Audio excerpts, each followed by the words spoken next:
on your Kindle Fire? Or how about Google's Nexus 7, the Nook? You bet. You can also read a full replica of the newspaper on your Android-powered smartphone, on Apple's iPhone, or on your laptop. We have a solution for any device. E-Edition is free for subscribers, or just $7.99 a month. The Bakersfield Californian. We're everywhere and anytime. Subscribe today. Bakersfield.com. Roadrunner Rundown on Bakersfield.com and the CSUB Roadrunners Digital Network. Live from the Dignity Health Studios in downtown Bakersfield, California.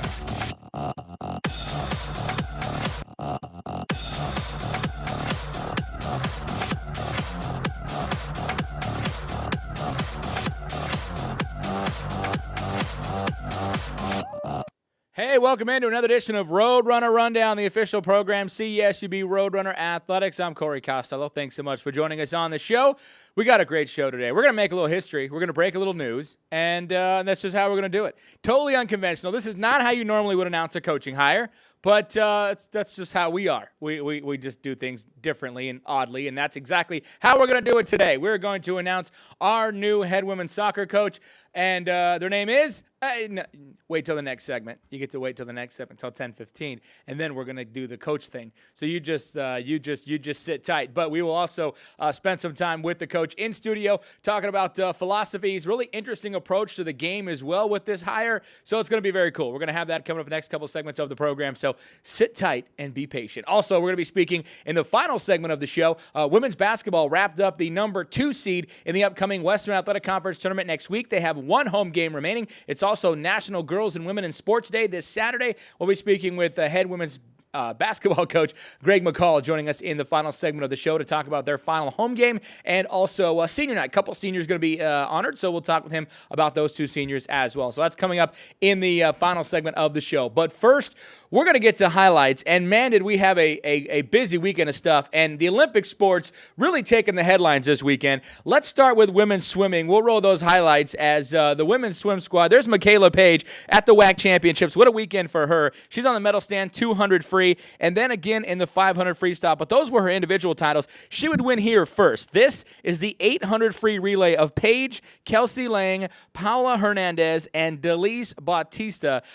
They just pretty much, back in the day when I used to call NASCAR races, we used to call it hauling the mail because it's exactly what's going on. This 800 free relay team here in San Antonio, WAC Championships, it's not even close. As a matter of fact, they would beat the CSUB record, the school record, which stood for like 2 decades, by 11 seconds. So here they are pretty much just rolling through this one, the 800 free, and final turn coming up here for Bakersfield. This would be actually the first event, one of the first events of the WAC Championship, so a good start for the Roadrunners.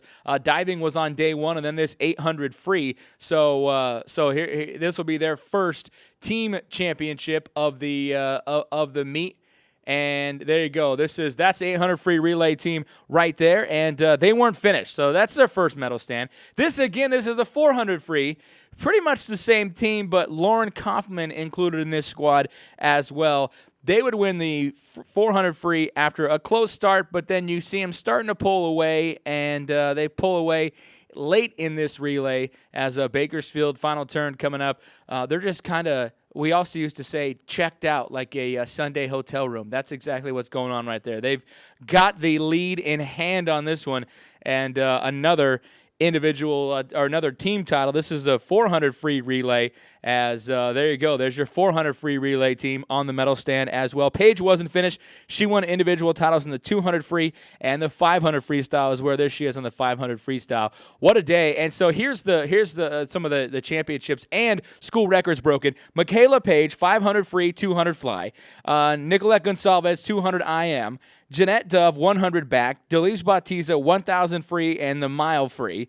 And then the 800 relay teams again of Paige, Hernandez, Lang, Bautista set a record. Dove, Millenbar, Paige, and Hernandez in the 400 medley set a record. Hernandez, Kaufman, Lang, Chrissy Vo in the 200 free set a record. Paige, Hernandez, Kaufman, Kelsey Lang, 400 free set a record as well. Look at, I mean, that's fantastic. What a great day for women's swimming in a couple days. They finished 4th in the Western Athletic Conference standings and a beat cut time for Michaela Page as well and so she might be making the NCAA nationals as well. On the men's swimming, pretty good weekend for them as well, especially one specific Mitchell Huxhold, as Huxhold had a phenomenal weekend for Bakersfield, as we'll check out his highlights, some of the photos from Huxhold in the pool there. There he is winning the 500 freestyle WAC record time. Then he was named WAC Swimmer of the Year for his efforts. Then he turns around in the 1650, the mile swim, and breaks the CSUB record by 21 seconds. New WAC record as well. Here's director, and there he is again on the medal stand. 6 as a team for Bakersfield. Here's Chris Hansen talking about his team performance. The women's is a fairly new program. There's not one woman on the team that's been here for more than a year. So Michaela going in first is a big deal for us. We need a little bit more depth on the women, but Mitchell Huxhold making an NCAA. That will go to NCAAs this year. So that's our first swimmer to ever go to Division I Nationals. So there you have it. Mitchell Huxhold winning a couple events. So there was a total of 5 individual titles won by Bakersfield at the WAC championships. Huxhold also qualifying for NCAA nationals, and a B-cut time, as we said, for Michaela Page. Also a B-cut time for Huxhold in the 500. So he'll swim potentially 2 events at the NCAA nationals. First Division I swimmer to do so for Bakersfield. Maybe Michaela Page joining him as well. So a very cool weekend for CSUB men's and women's swimming. On to Roadrunner Wrestling. A Pac-12 championships going on in Stanford this past weekend.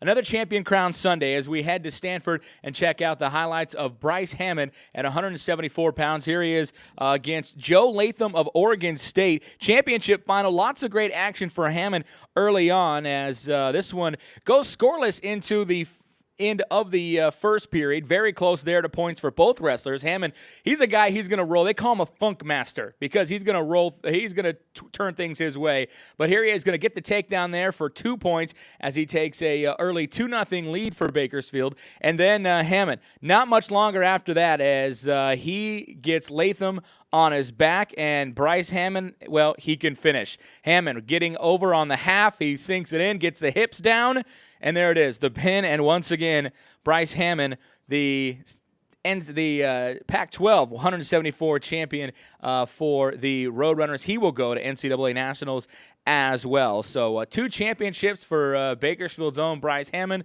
and he will head to the NCAA Nationals as well. Very good match for Hammond. That was only his 4th pin of the year, if I'm not mistaken, as well. So very good start, very good week for him. And also one other final, Ian Nickel was in the final as well in his weight class, lost there. But Bryce Hammond winning his 2nd consecutive 174-pound title for the Roadrunners. On to men's basketball. They were in action this past weekend. Couple of games on Thursday and Saturday. We'll start with Bakersfield on Thursday night as they were hosting Texas A&M. A couple water polo players having a little fun early on. Runners didn't have a lot of fun in the first half. They were down 18, but then Bakersfield, they got it together. Here's Brandon Barnes with one off the glass there. Barnes was pretty good. He gets another one in the paint. He had 12 for Bakersfield. Then the Roadrunners going to Ali Ahmed. Nice move. Right, left. There he goes off the glass, and one for Ali. But Runners up late. Will they have heartbreak again? Oh, boy, we've seen this before. Yes, they would. A banked three-pointer off the glass. You got to be kidding me. Pan Am gets the lead, and then the long desperation pass to Brandon Barnes at the buzzer. Not going to go. Bakersfield loses that one 63-61. Saturday night at Rabobank Arena hosting New Mexico State. Great start for the Roadrunners. They led 8-0. Barnes, Stephon Johnson. Then it all kind of goes awry. There's a turnover there, and then the Runners just couldn't buy one from the field, which meant New Mexico State, a very big team, was going to get rebounds. And when they get rebounds, they go the other way. When they go the other way, they get it in the paint. When they get it in the paint, they are very tough to stop. They go down to Big Sim Bular. He's 7'5", down in the lane, off the glass there, and then another Bular dunk. It was all New Mexico State, unfortunately, in that one. So Bakersfield falls to UT Pan Am 63-61 on Thursday night, and then the Runners turn around on Saturday, losing that one 72-57. A good shot. Bakersfield could see New Mexico State in the first round of the WAC tournament next week. The Runners right now kind of fighting for conference seeding positions. Sitting in the 7th spot, they could end up as high as 6th, as low as 8th. With one game to play, Runners last game will be at Utah Valley this Friday night. The Runners will play at Utah Valley. They're in first place, by the way. Utah Valley has locked up at least a portion of the Western Athletic Conference Championship. They can win it outright by beating the Roadrunners on Friday in Orem. So tough weekend for the Runners on the men's basketball side. And, they'll try to get it going before the conference tournament next week in Las Vegas. On to women's basketball. Bakersfield on the road this past weekend. They were at Pan Am, losing a head-scratcher here, 84-62. They didn't shoot very well. Pan Am getting the victory. Town Outland held to 14 points, and a pretty one-sided loss for Bakersfield. But they do bounce back nicely. They win 94-90. Outland 34 points for Bakersfield on Saturday afternoon. They beat New Mexico State, and so the Roadrunners now lock up with that victory, locked up the number 2 seed in the Western Athletic Conference tournament, and their game.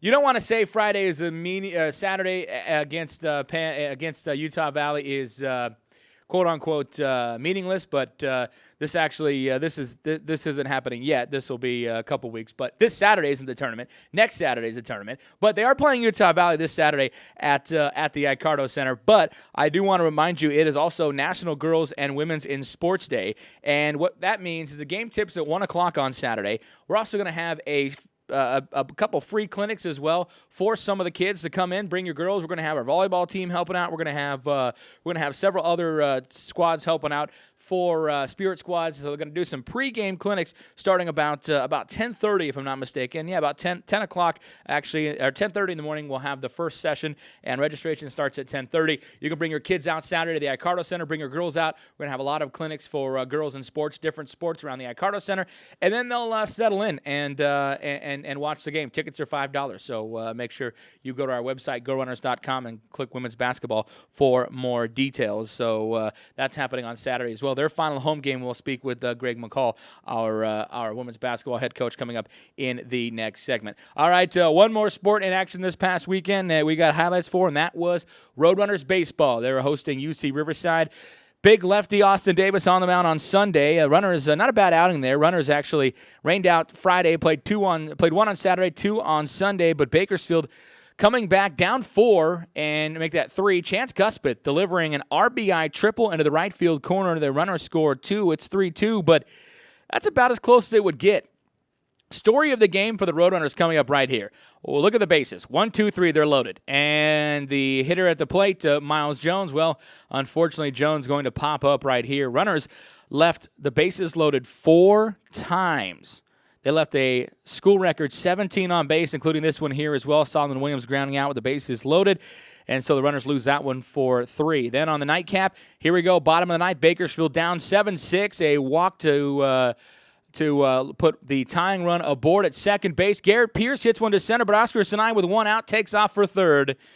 They're going to throw behind him and double up. Kind of the story of the Runners weekend. Some mental errors and some mistakes costing them 2 one-run ball games as they get swept by UC Riverside, and the Runners be in action on Tuesday night. So Bakersfield losing to the Highlanders 9-6 on the second game this was the Saturday game 9-6. Then they lose Sunday's first game 4-3, and then they lose Sunday's second game 7-6. So weekend sweep for Bakersfield, not able to get one on over the Highlanders in that one. So upcoming for Bakersfield, they will be home on Tuesday night hosting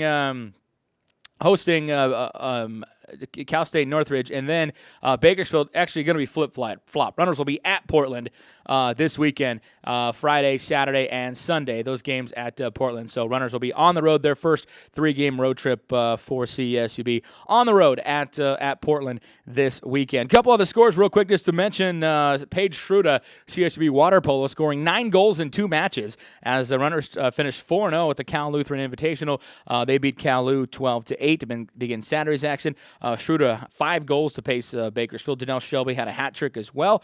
Caitlin Hill scored twice. CSUB also beat Occidental and Laverne on the weekend as well. And then CSUB softball, they were at the Pacific tournament, and they lost a doubleheader on Sunday to Pacific, 8-4 and 6-5. They'll be at the UCLA tournament this weekend. No Corey Versus this week. Why? Because I'm still nursing the injury from 2 weeks ago. But I will be back next week. We will be in the pool with CSUB water polo, we just talked about. We'll be making some shots on goal and playing a little goaltender with the water polo team next week. So just make sure you stay tuned for that. But I did have to nurse an injury after the sand volleyball injury a couple weeks ago. But I'll be back, and that'll be next week. All right, we're going to step away and take a break. When we return, we're going to be joined by our new women's soccer head coach in studio. We're breaking some news. We're going to introduce you to our new coach coming up next. This is Roadrunner Rundown.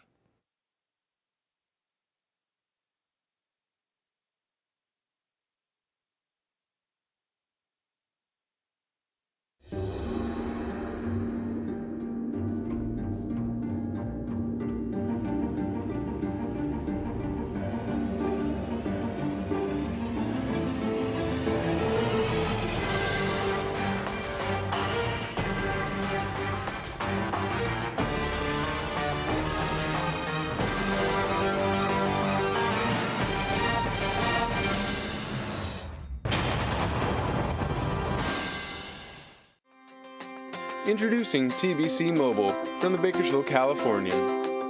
The most complete news, sports, weather, video, opinion, and lifestyle coverage in Bakersfield and Kern County. It's the easiest way to stay up to date on all things local while on the go. Read it on your smartphone or tablet. Download now by searching Bakersfield Californian in the Apple, Google, and Amazon app stores. Kern Business Journal contains news and information from local business leaders and organizations. Topics include agriculture, health and medical, energy, real estate, and more. Visit KernBusinessJournal.com to find out how to subscribe or where to pick up a free copy. To inquire about advertising in the bi-monthly Business Journal, call 395-7586. Find us online on Facebook and Twitter, as well as on KernBusinessJournal.com. Brave and bold, silver and gold. We are on a mission. Aggie up. Bronx Country just got a whole lot bigger. Mighty Wolverines of UVU. Join the herd. Lopes up. Bold moves, big season, grew up. We are the new gold standard. We will be champions. We are the Western Athletic Conference. Save 50 to 90% with the Bakersfield Californians Daily Deal featured on Bakersfield.com. A daily deal is offered each weekday on services from local restaurants, dry cleaners, health and beauty services, retail shops, and local activities for the entire family. The daily deal is 100% local. Find these amazing deals only at dailydeal.bakersfield.com. Madness is calling. The 2014 WAC Men's and Women's Basketball Tournament. March 12th through the 15th at Orleans Arena in Las Vegas. 16 teams battle through the brackets on their way to the big dance. Be there to see who will go home the big winner. All session passes on sale now for $165 by calling 654-BLUE.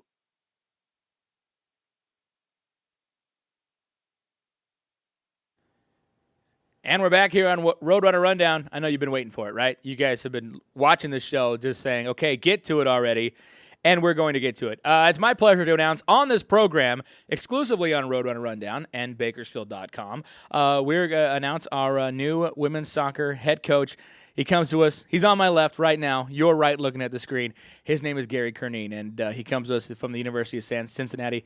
Gary, thanks so much for joining us. Congratulations. Welcome to Bakersfield. Thank you, Corey. Thanks for having me on. I'm delighted to be here. Well, let's first talk about this opportunity. What made you interested when you saw that we were looking for a women's soccer head coach in Bakersfield, California, that you said, this is where I want to be? Yeah, I mean, it's the weather first and foremost this morning.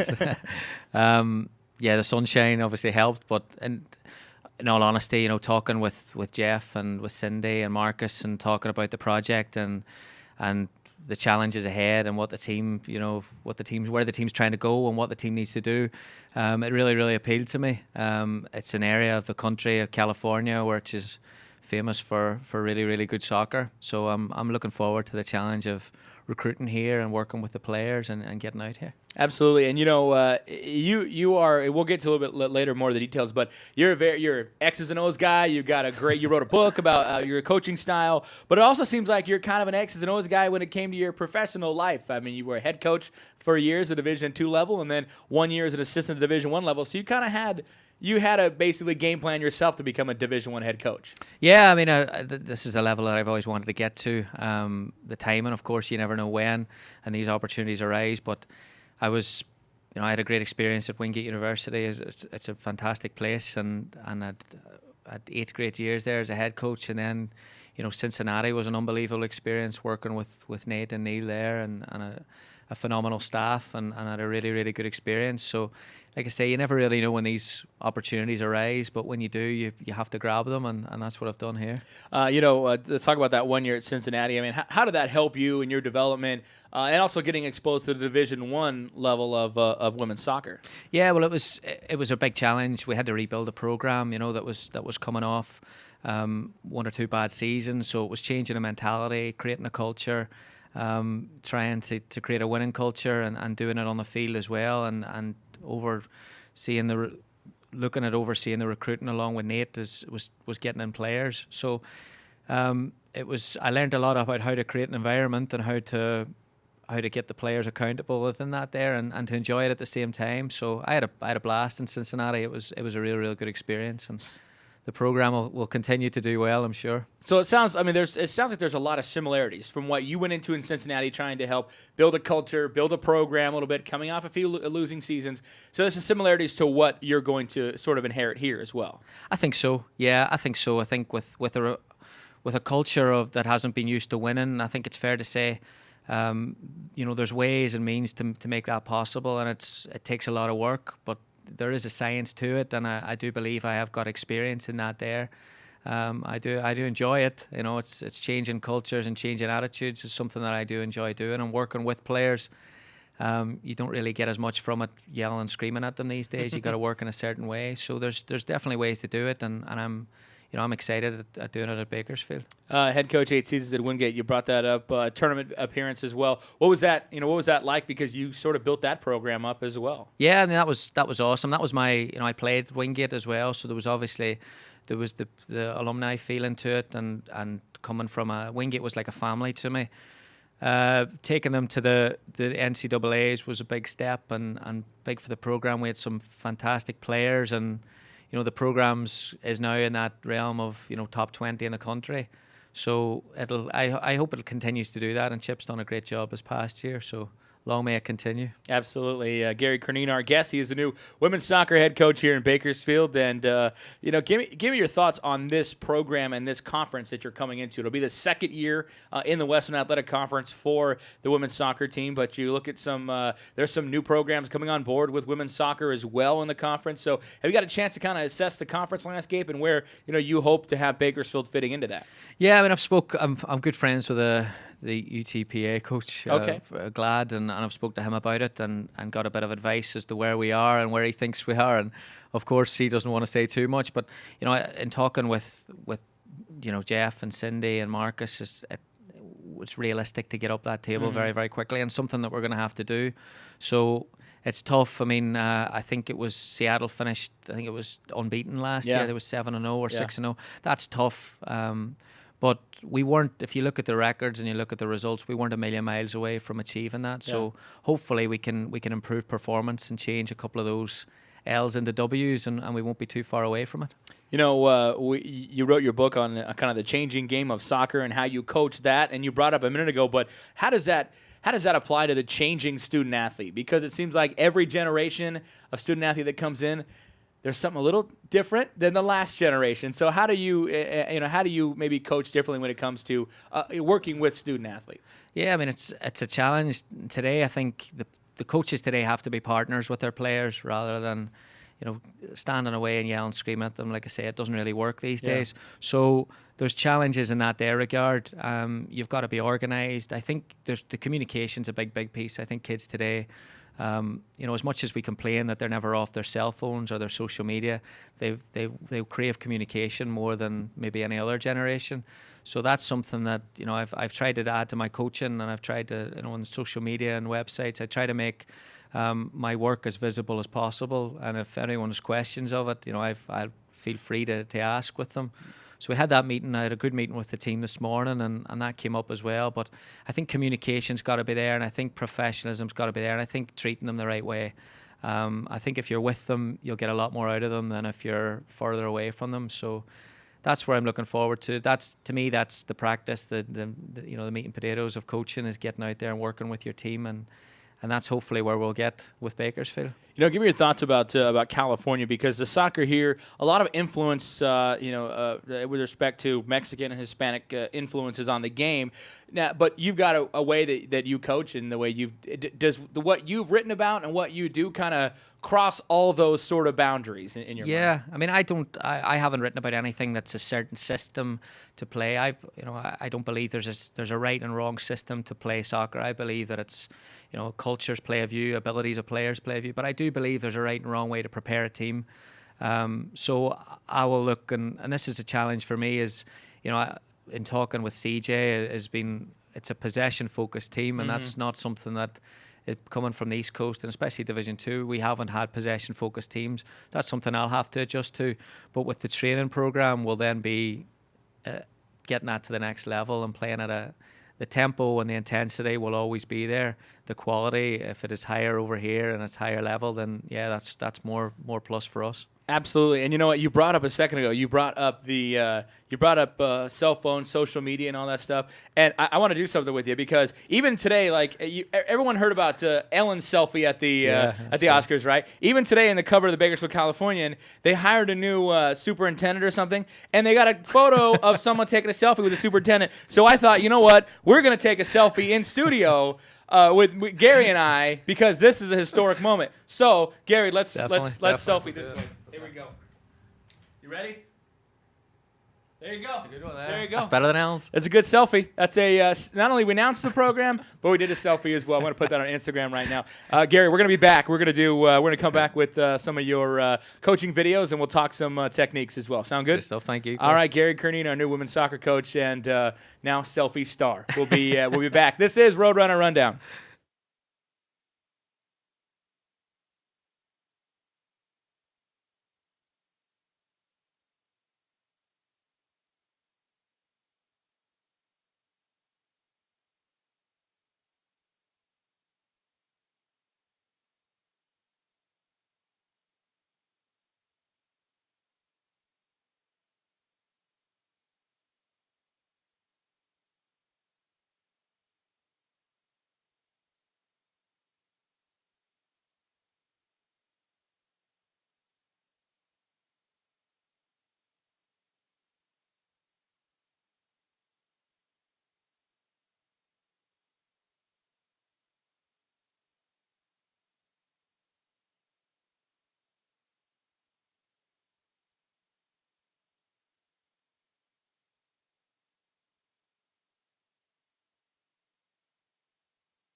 health and medical, energy, real estate, and more.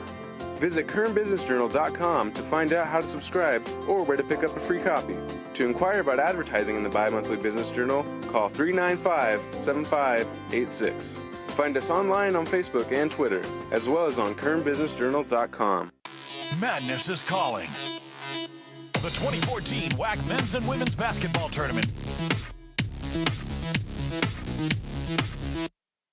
March 12th through the 15th at Orleans Arena in Las Vegas. 16 teams battle through the brackets on their way to the Big Dance. Be there to see who will go home the big winner. All session passes on sale now for $165 by calling 654-BLUE.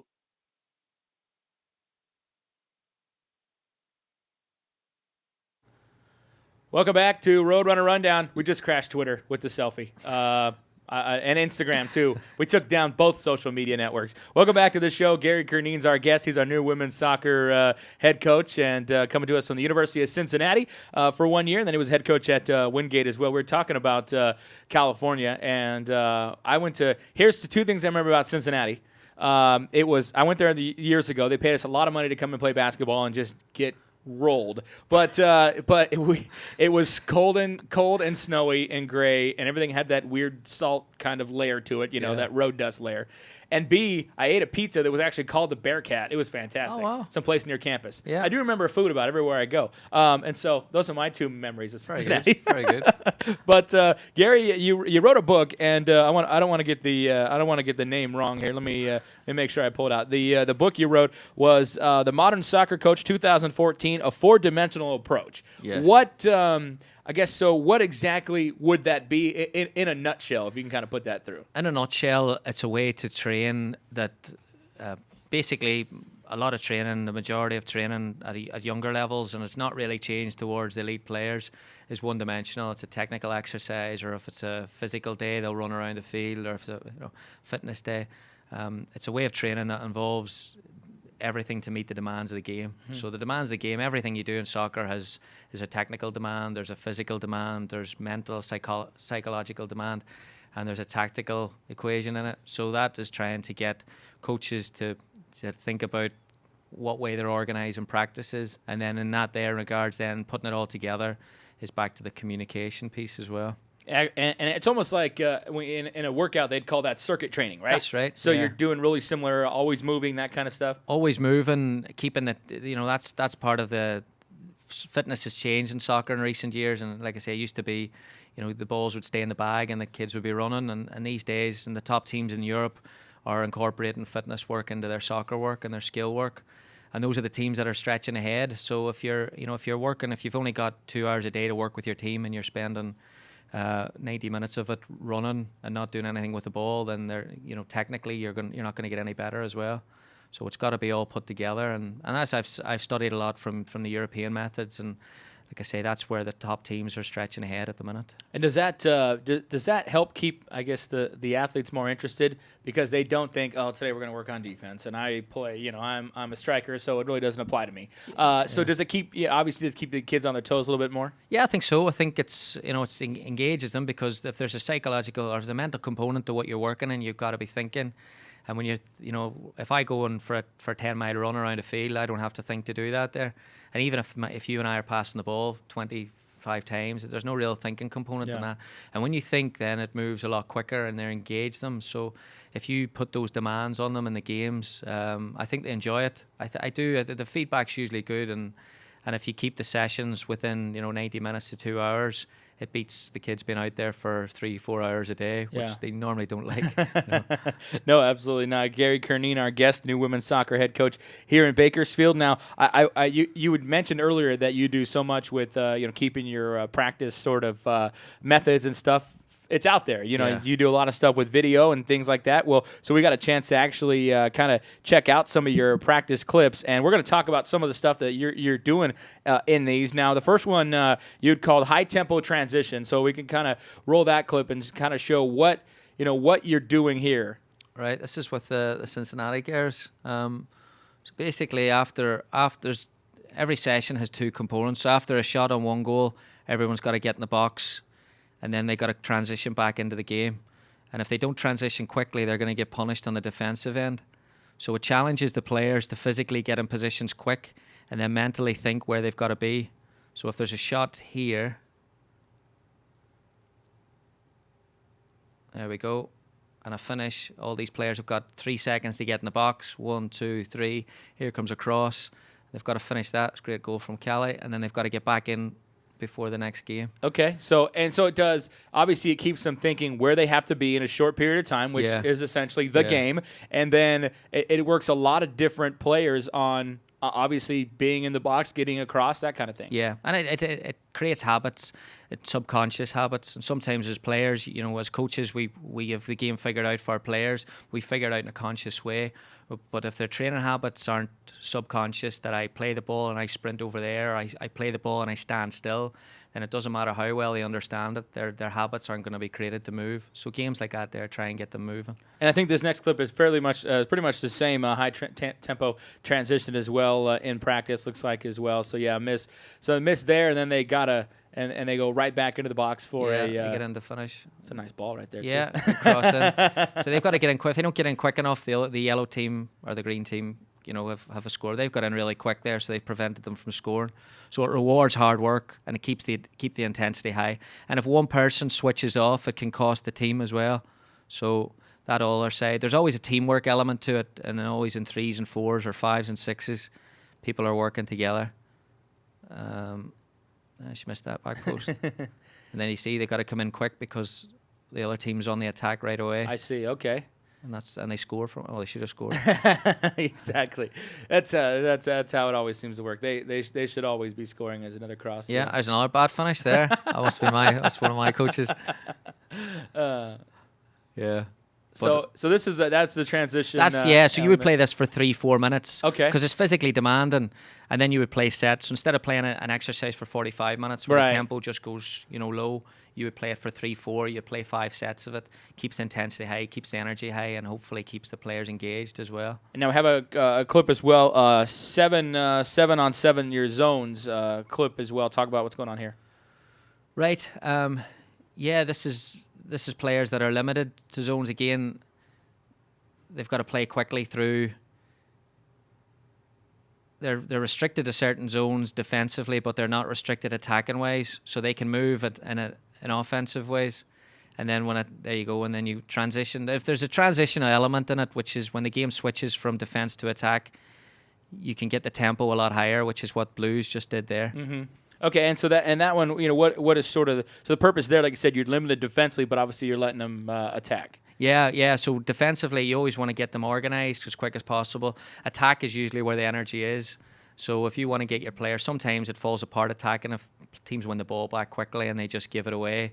But if you have a incentive that you can play a forward and then get involved in the attack, and you create a habit, or your subconscious gets used to doing that there. So then when it comes on a Friday night or a Sunday night in the game when it matters, hopefully that, the penny should drop when you see that trigger in a game. Right. That's the goal of it, So there's a lot of mental triggers going on in a lot of this training. Yeah, and that's the thing, soccer is a psychological game, and it's only probably in the last 10 years that people have really realized that. Yeah. But if you can get players thinking as well as playing, you can get a lot more out of them. But you don't want them paralyzed by their thinking, right, because then they're not moving. Yeah. So if it becomes a habit, then you'll get a lot. Yeah, so you won't be one of those coaches that sometimes yells, "Don't think, just do it." Yeah, no. Try not to yell too much. No. And then another one. This is obviously big with you. Is speed of play. This is passing and speed of play.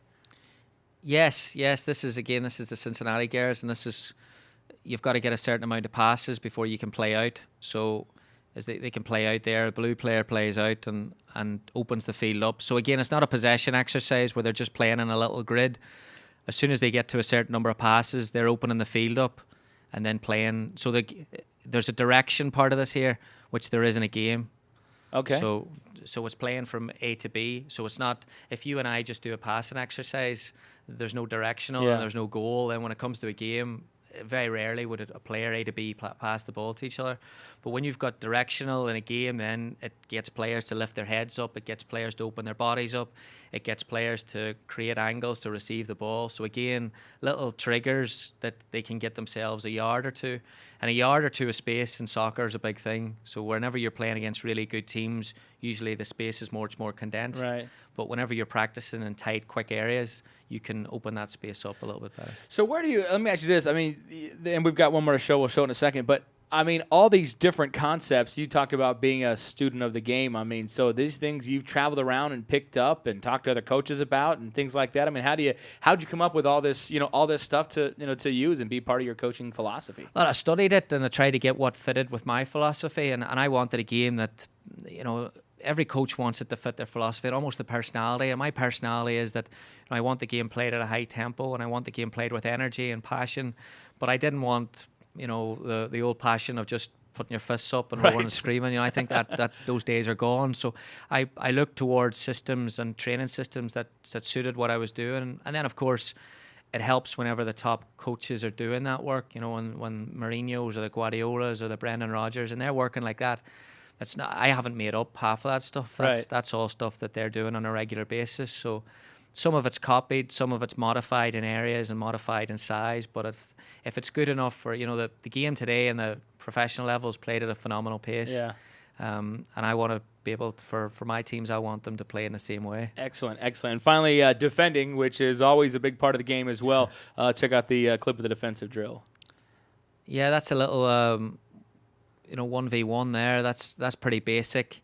And then once the ball turns over there, and she's got she transitions from offense to defense. That was pretty. That's not real rocket science to what we did at the start. That's just creating a mentality of work, of playing the ball in and getting tight. You'd probably see that in a lot of practice fields. But then if you get a transitional element, you see when the ball finished, she just jogs off.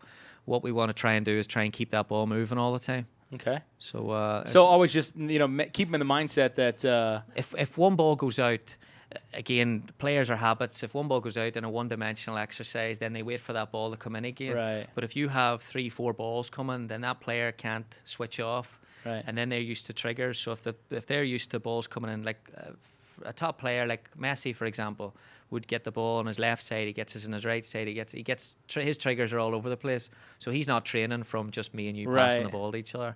So that's I think it's his subconscious, how he trains without thinking is developing him into the player that he is. So a real professional approach to what you do is what you're, a lot of professional information has been kind of brought into this. A lot of preparation, and a lot of what works and what doesn't work. Like of all those, of 20 things that work, 60 things don't work. Yeah. And that's where it's trying to get that fit. And for the Bakersfield girls, and trying to create that mentality as well, there's things that will work really, really well for them, and there's things that they may not be used to work. So And I've asked them this morning and had a great meeting with them this morning about just committing themselves to things will be different, but be open-minded about it, and we'll see where we go. Did they ask you about your Ohio accent? No, they didn't ask me, No, they did not. No. You are from, now, where exact, Northern Ireland, what is what the area? A place is called Omagh, County Tyrone. Okay. So it's right in the middle of the north. Okay, nice. Yeah. And you're going to feel right at home in Bakersfield, right? With all the new soccer coaches we've hired? Yeah, with Richie and Jerry. Yeah, I mean, it's going to be good, and we're really, really excited about that there. And my family, I think my dad's already looking at flights for my mom and my dad to come over and have a look at it. So, yeah, they're excited to get out there. Good. No, we're excited to meet them. And actually, I already got an email from a paper in Northern Ireland that says we want photos of Gary. So you're already an international star. Must be Chris. Yeah, exactly. Already an international star coming to Bakersfield. Well, Gary, congratulations on this gig, and we'll be talking to you plenty more here as you get settled and get ready for the season. Thank you so much, Corey. Really looking forward to it. Thank you. All right, new women's soccer head coach Gary Curneen here on Roadrunner Rundown, and now you know a little bit about him. We will come back, and we'll talk to Greg McCall. He's our women's basketball head coach, and his team's locked up in the 2 seed in the WAC tournament. We'll talk to him about that and their final home game coming up on Saturday as well. Stick around. This is Roadrunner Rundown.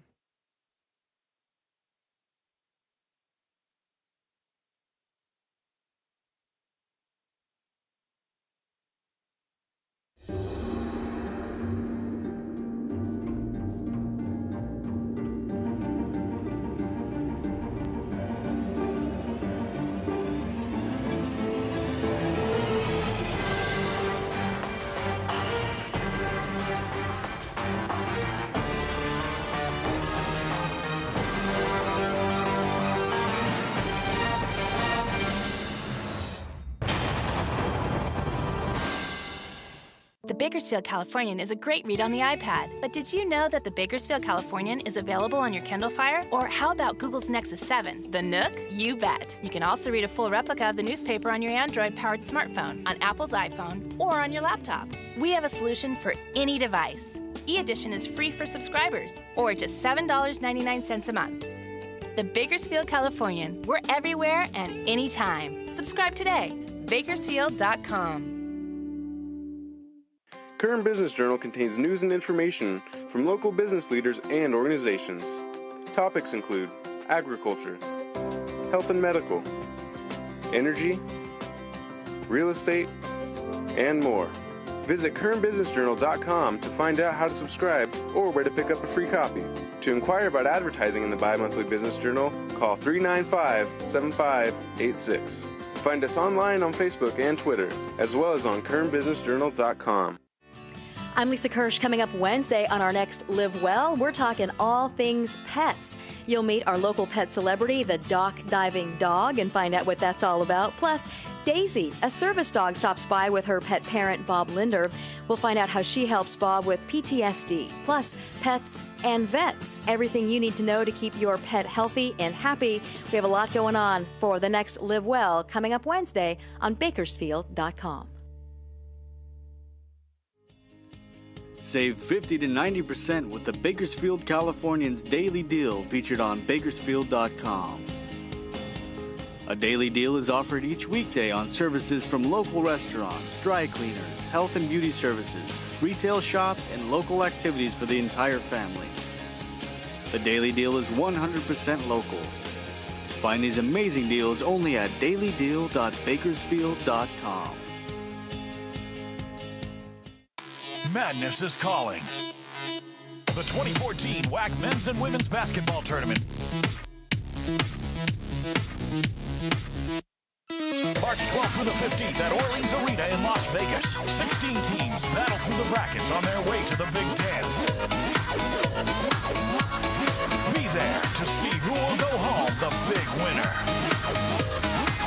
All session passes on sale now for $165 by calling 654-BLUE.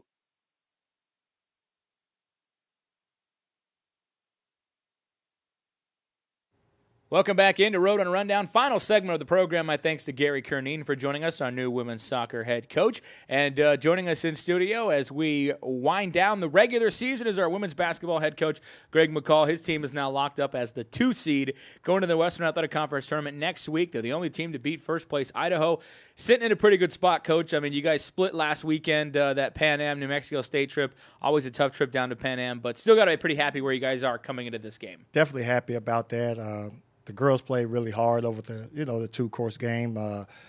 It's funny that usually the first game you usually have a lot of energy, and then your second game you kind of you tire out a little bit. But that first game we were just so sluggish. It was the longest trip ever. We got delayed on the tarmac there for a long period of time, and so a long sluggish trip on that first leg. But the second leg of the trip we had a whole lot of energy, which is usually the other way around. But I'm very proud of them how they responded back on the second game, and we're looking forward to hopefully getting Bada Bay back from her ankle injury. We set her out against the New Mexico State game, tried to get her into the Texas game, but she just wasn't ready. I mean, you guys still scored 94 points against New Mexico State without, Bada Bay is more, I mean, she can score too because a lot of her scoring comes from her offensive rebounds. Yes. And so, I mean, you still put 94 up without arguably your best post player. So you still got to feel pretty good about this team right now. Yeah, I'm feeling really good about it.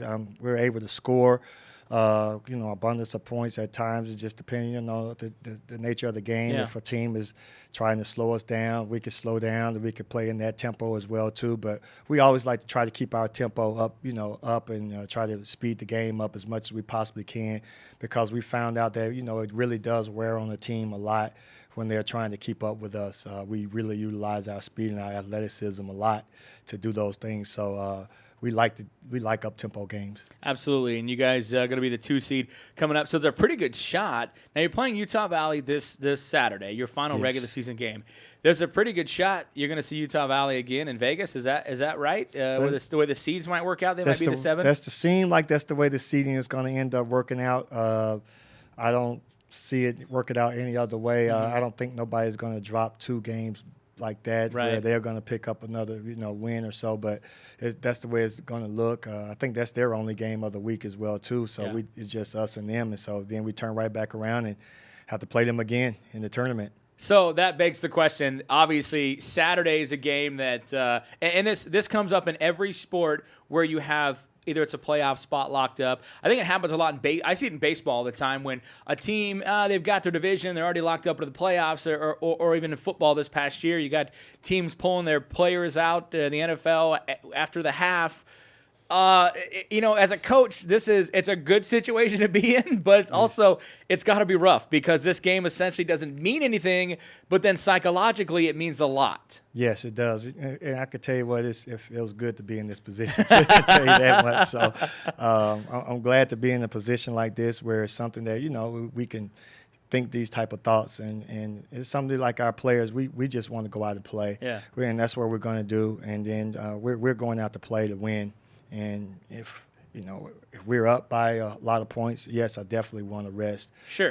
Ty and Melissa and most of our girls. But we're just going to go out and play our normal game, and I'm pretty sure Utah Valley is going to probably try to do the same. They might keep something held back, but we're just going to play, and we want to make this game a game where it is a statement game to let them understand that we are coming in here to win, and then when we get ready to go into the tournament, we're going to go in there and take care of business with that as well, too. Yeah, because, best case scenario is you throttle them at home, and then they've got to travel home and then think about it for a few days about, well, we got to play Bakersfield again. And so you probably don't want to give them any confidence going into the conference tournament next Wednesday. Exactly. That's exactly right. We do not want to give a team any type of confidence, any type of hope if we don't have to. And so that's our goal, is just to go out there. We want to play. We're playing to win the basketball game, and we're just going to keep doing what we've been doing all season long, playing hard and playing smart and playing together. So if, like I said, we could do those things there, we could come out again with another win. That gives us another win, a W in the win column over there. So that makes our record even more better and looks even better going into the tournament. So W definitely looks better than an L. Absolutely. Well, you guys will go in as the 2 seed now. Saturday is also we got Senior Day going on. Marilyn Naderhoff and Melissa Sweat are your 2 seniors. Yes. They both couldn't be here today because they have class, and which is good. They're trying to finish up their degrees, which is excellent. Talk about those 2 players. Melissa, you've only had a year. Marilyn's been around for a few seasons. Marilyn's been around for a long time because she was hurt all the time. But she actually is going to forego her last year of eligibility because she's been around for so long and her degree is finished. But talk about those 2 players because they've been a big part of the program this year and in Maryland's case in years past. Yes, and I'll start with Melissa since she's been here the last amount of time. And Melissa Sweat, though, man, what a addition to our program. We've been talking about her all season long, along with Tyona Outland. With her, man, she just made our team that much better. She could do so many things. It's funny because when she first got into this role, she didn't quite understand what was going on. Sure. She didn't buy into everything, and I was putting her in different spots, and she just didn't understand. She's like, Coach, I'm a guard, and I said, I understand that. So once we got that understanding, we sat down, we had a talk. Me and her, actually, her dad was in on the talk as well too, and once we got to sit down and we got that understanding on what I was trying to do with her and the things that she could do at so many different spots on the floor, it just opened it up, and she just really bought into everything. And now you could tell she just, wherever I needed to do, whatever I wanted to play, she's there to play it. She's just a great kid. It's tough sometimes for some kids to kind of understand what you're trying to do as a coach. But once they catch it, and I'm so grateful that she caught on to it really quick, and because it just helped our team out so much. Because just this last game against New Mexico State, I put her in at the 5 spot again. So and she ended up with her first double-double. So we can move her to the 5, to the 4, to the 3. And I told her this is just going to help her in the future because I think she has a bright future in basketball. I think she could go ahead and make money with this. And I told her, if you could be able to do these things here, just the sky's the limit on what you could do with your future. Absolutely. And Marilyn as well. Oh, yeah. Now, Marilyn, she's been around, like you said, a long time, off and on, different illnesses. She's had knee injuries. She's had Valley Fever, Maryland. But Maryland has been a great, tremendous leader for us on and off the floor. This year especially. And this is one of the great things about Maryland. She doesn't complain about playing time. She doesn't complain about little things that's on the basketball floor about how come I'm not playing? Why is this player playing above me? Her biggest concern is she wants to win. Yeah. And no matter what it takes, she's bought into all cost of I want to win. Yeah. And I want to go out the right way on my senior year. Excellent. And so she's bought into that, and which gave her better understanding to some of the girls that are playing less time that, hey, look at Maryland. Yeah. This is her senior year. She wants to win. Right. So that's the bottom line. And she's like the mother of the team as well, too. So everybody calls her Mother Mayor. And so she's the mother of the team, and she's just been a great captain. I have 3 captains, and she's one of those captains along with Deji Vines and Ty Outland. And she's like the mother, and she just bought into everything. Awesome. Well, Coach, congratulations on the 2 seed, and we're going to see plenty more of you at the tournament in Las Vegas. Good luck this Saturday, and we'll talk to you again here shortly. And good luck at the conference tournament as well, and hopefully the NCAA tournament. We'll see. Definitely. I just want to tell everybody to definitely come out for Senior Day. That'll be a great atmosphere, as well as we want to get as many people as we can to come over to Vegas. We want to make that into our home court advantage. Absolutely. It's a short ride over, so 4-hour drive from Bakersfield. So let's make that our home court advantage. So as many fans as we could attract to get over there, that'll be so awesome to have such a huge following to come over and support us in our first season in the WAC. Awesome. Well, Coach, thank you for that, and we hope people will come as well. We got to get out of here, but tickets are still available. We're going to have a special on those conference tickets on our website at GoRunners.com here very shortly. So check that out and get those conference all-session passes. We got to go. You can catch the show anytime online at GoRunners.com. Thanks to Greg McCall, thanks to Gary Kernine, and thanks to you. We'll see you next week. This has been Roadrunner Rundown.